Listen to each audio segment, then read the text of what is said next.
Hello, dear friends, welcome to our YouTube channel, USA Football Zone, latest football highlights. A crushing 4-1 defeat, a historic humiliation on home soil, on March 25, 2025, at the roaring Estadio Monumental. Argentina did not merely defeat Brazil, they forced them to play like amateurs. And this was no coincidence. In the world's greatest rivalry, this was no fluke victory. No, it was a calculated dismantling, orchestrated by three players in the heart of the midfield. Even without their talisman, Lionel Messi, they appeared more impressive and dangerous than ever before. They had already qualified for the 2026 World Cup, yet watching them play, one would never have guessed it. Their hunger suggested that their journey had only just begun. Brazil, a nation renowned for its midfield magic, seemed to be chasing shadows.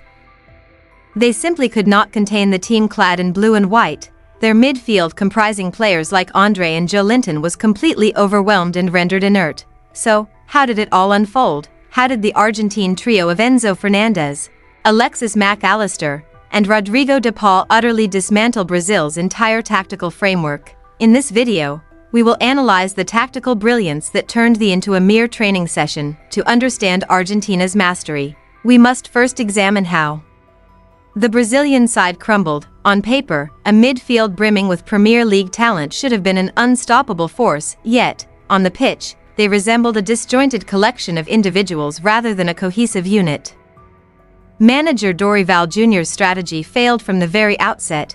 Weaknesses were glaring across the board in the attack, the midfield, and the defense alike. This presented an impossible challenge for central midfielders like Andre to control the entire center of the park against an Argentine side that had deliberately staked its claim to that very territory.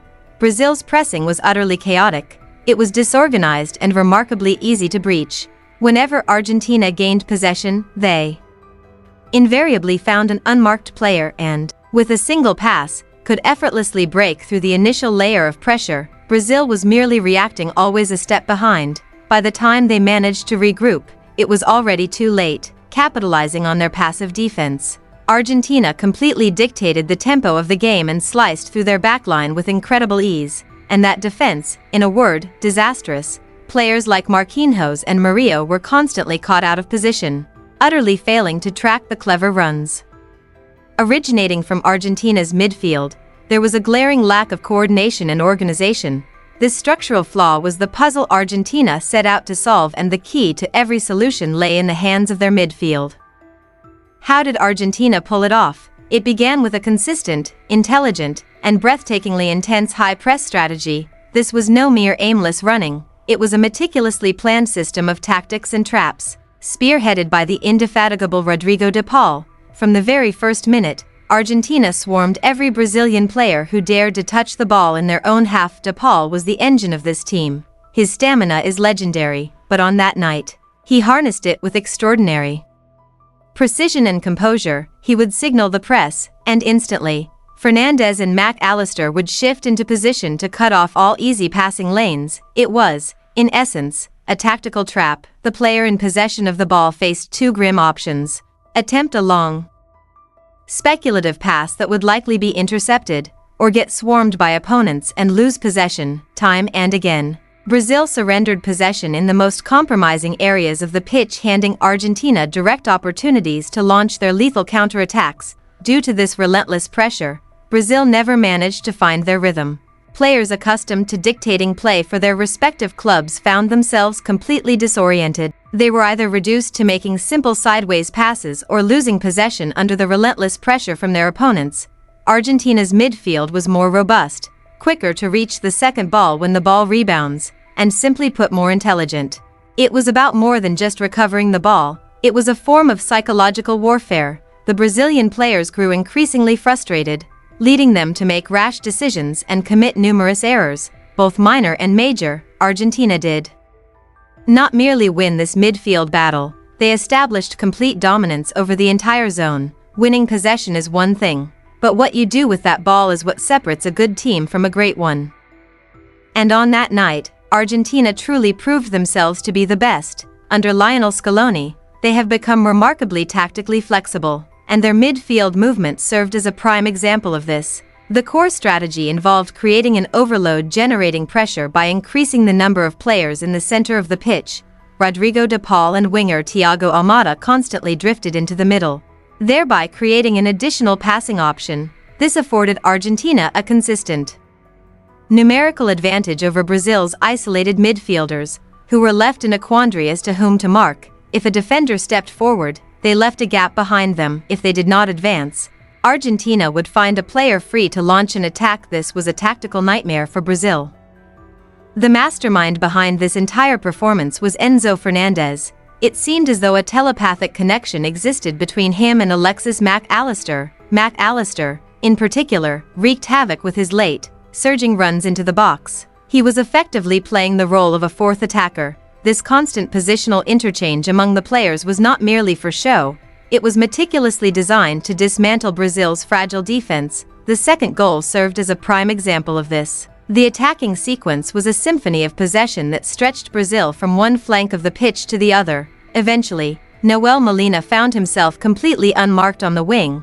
His cross was flawless, and who was there to meet it? Enzo Fernandez, having quietly slipped into the box, was perfectly positioned to tap the ball into the net, making it 2-0. This goal was born entirely out of patience and tactical superiority. Despite their exquisite passing and pressing, what truly made Argentina so dangerous was their killer instinct. They were constantly on the lookout for a vertical, defense-splitting pass that would carve out a clear-cut goal-scoring opportunity, scored just 3 minutes into the match. The opening goal set the tone for the entire game. Thiago Almada, drifting in from the flank, sliced through the Brazilian defense with a single, razor-sharp through ball. Julian Alvarez made a superb run to evade the offside trap and calmly slotted the ball into the net, putting Argentina up 1-0. It was a clear message: we are here to punish your every mistake. But the third goal, the one that truly sealed the match as a contest, was a masterpiece of creation. Following a corner kick, Enzo Fernandez received the ball deep in midfield. Many players might have simply opted to play a safe pass, but instead, he spotted Alexis Mac Allister's surging run, relying on his extraordinary vision. Enzo threaded a superb through ball directly into his path. With impeccable timing, Mac Allister volleyed the ball over the goalkeeper's head and into the net. It was a moment of pure genius, a chemistry forged on the training ground, executed to perfection on the pitch. Although Brazil managed to pull a goal back following a rare error by Christian Romero, there was no panic. Argentina simply regrouped and regained control of the match. A goal in the second half by substitute Giuliano Simeone drove the final nail into the coffin, though by that point, the damage was already done. Brazil's substitutions after the break proved futile. The contest was effectively over. The 4-1 scoreline was more than just a result, it was a statement. Even without Messi, Argentina had evolved into a complete footballing machine, a team whose collective strength could overwhelm any opponent. Through a flawless display of tactical execution, they exposed every single one of Brazil's vulnerabilities. This historic victory was orchestrated by a trio of midfielders in peak form. De Paul was the engine, Mac Allister provided the intelligent runs and goal-scoring threat, and Enzo Fernandez was the brain, the facilitator who knitted the entire team together with his vision and passing range. Dominating the game physically, tactically, and mentally, they sent a clear message to the rest of the world: the reigning champions aren't slowing down, they are only getting better, and they are hungry for their fourth star. It was a midfield performance destined to live on in memory, a potent blend of pressing, possession, and incision through the opposition's defense for which Brazil had absolutely no answer. But what do you think? Was this the greatest midfield performance in the history of the Super Classico? And which legendary midfield trio should we analyze next? Please share your thoughts in the comments below.